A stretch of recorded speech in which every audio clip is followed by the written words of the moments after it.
Vandaag bij mij op de bank zit een hele bijzondere gast. En we gaan het over bier hebben. Bier en marketing. En niet zomaar bier, maar bier met een missie. Bij mij is vandaag Rick. Rick van Rabouw. En Rabouw zit in Eindhoven. En hij gaat alles vertellen over het bier dat de maatschappij een stukje beter maakt. Welkom Rick, wat leuk dat je er bent. Ja, dankjewel. Leuk om hier te zijn. Ja, echt heel tof. Kun je iets vertellen over Rabouw? Jazeker. Ja, Rabouw is een sociale onderneming. Wij brouwen bier, lekker bier in Eindhoven inderdaad. Ja, daar zijn jullie niet gestart, want jullie Nee, eerst klopt. ergens- We zijn 5 jaar geleden begonnen in Gemert. Ja. Echt op een hele kleine locatie. 40 vierkante meter. Samen met mijn compagnons Ad en Gijs. En eigenlijk, we hadden al een biercafé. Dat had je in Gemert Dat al. hadden we in Gemert Ja. al. We waren eigenlijk vanuit de hobbymatig waren we veel aan het brouwen. Dan ben je 8, 9 uur ben je bezig. Dus dan heb je ook veel tijd om te filosoferen. Ja, je kunt er misschien wel iets echt een onderneming van maken. En toen kwam eigenlijk Ad vanuit het onderwijs ook af en toe mee. Ja. En eigenlijk kwamen die verhalen een beetje bij elkaar. En hij liep heel erg in het schoolsysteem aan dat bepaalde mensen eigenlijk niet in de schoolbanken pasten, niet in het reguliere werk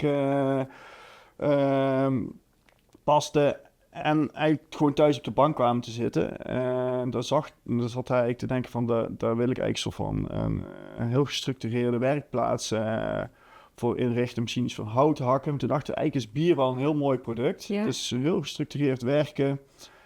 Repeterende werkzaamheden en een heel mooi product. Ja. Waar je echt trots op kan zijn als je dat, Je hebt zeg- gebrouwen. als je Het dat is hebt gelukt. gebrouwen. Ja, Toen zijn we dat inderdaad heel klein gestart in Gemert. Ja. Een heel klein pandje uit 1600 hebben we opgeknapt.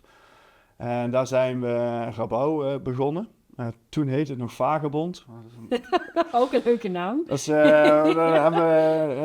dat is een lang verhaal, maar uiteindelijk hebben we onze naam moeten veranderen omdat een andere brouwerij in Duitsland dezelfde naam had. Oh, Maar Rabouw is een synoniem voor vagebond. oké. En dat betekent eigenlijk levensavonturier. En dat vinden wij dat de mensen bij ons werken, zijn ook levensavonturiers. Ja. Maar goed, daar zijn we denk ik een klein begonnen. Om te kijken of het werkte. Ons idee dat we hadden. Ook de doelgroep waarmee we werkten.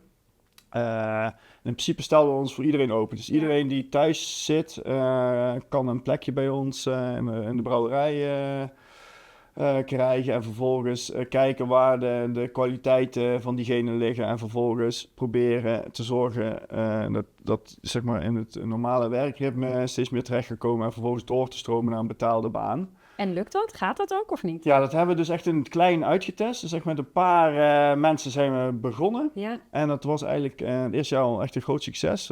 Toen zaten we denk ik op 10 trajecten die we hebben gedaan.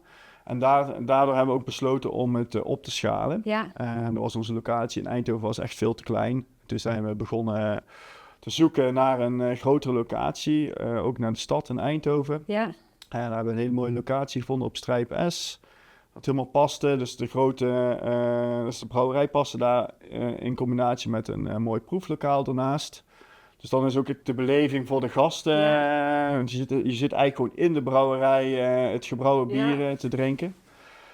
En nu zijn we inderdaad samen doorgegroeid naar dat we ongeveer 60 à 70 trajecten per jaar. 60 à 70. 60 à 70 Echt? trajecten met trouwbouwers bij ons kunnen doen. Fantastisch. Ja, dus Wat dat is supergaaf. daar waar we voor strijden. Ja. En hoe gaat dat dan? Dus ik kom bij jullie, zeg maar. Ik val buiten het schoolsysteem of buiten het werksysteem. Ik zit thuis. Ja. En dan solliciteer ik bij jullie? Of... Ja, er zijn eigenlijk allerlei manieren hoe mensen bij ons terechtkomen. Soms loopt het via een zorginstantie, soms via de gemeente, soms komen mensen inderdaad zelf aan. Dat is echt een mix. Maar in principe is iedereen welkom bij ons als je maar wil werken. Ja. En dat kan al vanaf een paar uur per week. Ja. En vaak zie je ook dat het daar begint. Dan gaan ze kijken in de brouwerij, in de horeca, en de achterkant is in de keuken of juist aan de voorkant. En vervolgens gaan we een mooi traject samenstellen. En vaak 1 à 2 jaar kunnen die trajecten duren. Is het de bedoeling dat diegene weer uitstroomt naar een reguliere baan. Ofwel binnen ons bedrijf, ofwel of een andere opleiding gaat volgen, of bij een bevriende ondernemer aan de slag gaat. Dus op die manier helpen we. En wat leren ze? Wat geef je ze mee, zeg maar? Ja, dat is ook echt heel verschillend. Soms zijn het ook echt gewoon werknemersvaardigheden, gewoon op tijd komen. Daar begint het wel bij. Ja. Bij sommigen is dat al les 1. Sommigen juist ook gewoon even in contact met mensen komen. Het is uiteindelijk, je ziet gewoon dat het heel veel impact heeft op mensen die weer het gevoel hebben dat ze weer meedraaien in de maatschappij. Ja.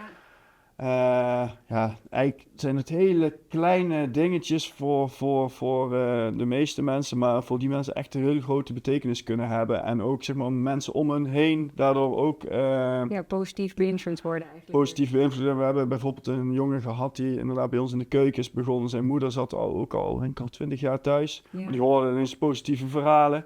En zij is inderdaad ook bij ons achter de bar begonnen. Dus dan zie je inderdaad dat dat ook nog wel besmettelijk is, op een positieve manier. Positieve